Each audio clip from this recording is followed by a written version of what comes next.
Death is in my blood.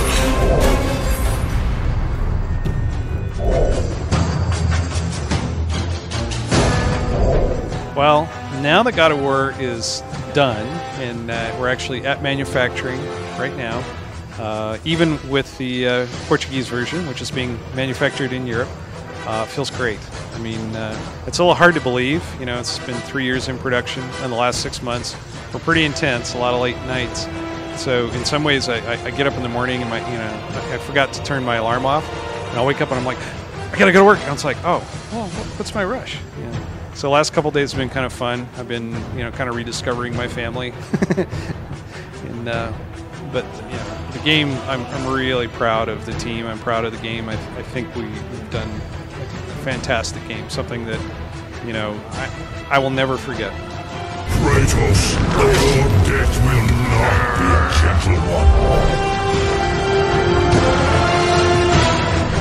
Well, the biggest thing for me and for Stig, is it's my first time as a studio director. It's his first time as a game director, and we were joking with each other that boy, if this game didn't look great, we'd have to find new jobs because everyone would blame us because everyone else was on the God of War 2 team. Well, Stig was as the art director before, but now game director. But that's the biggest thing. We want it to be great. We didn't want it's a fantastic franchise.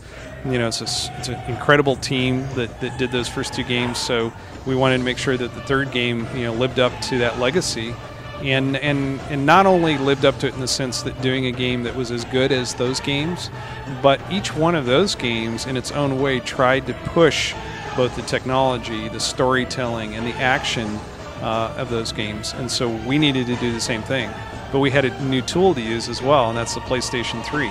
And it meant that from a graphics standpoint, we had a lot of horsepower to do that, but we had to learn how to do that.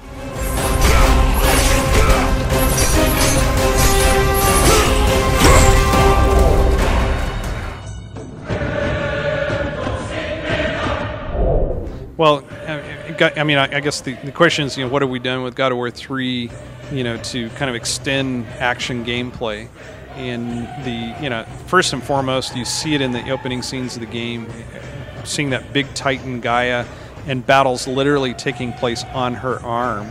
So now we can set an entire level of a game or an entire battle of a game on a living, breathing giant creature. Titans are 1,500 feet tall, and that's called our soft body collision.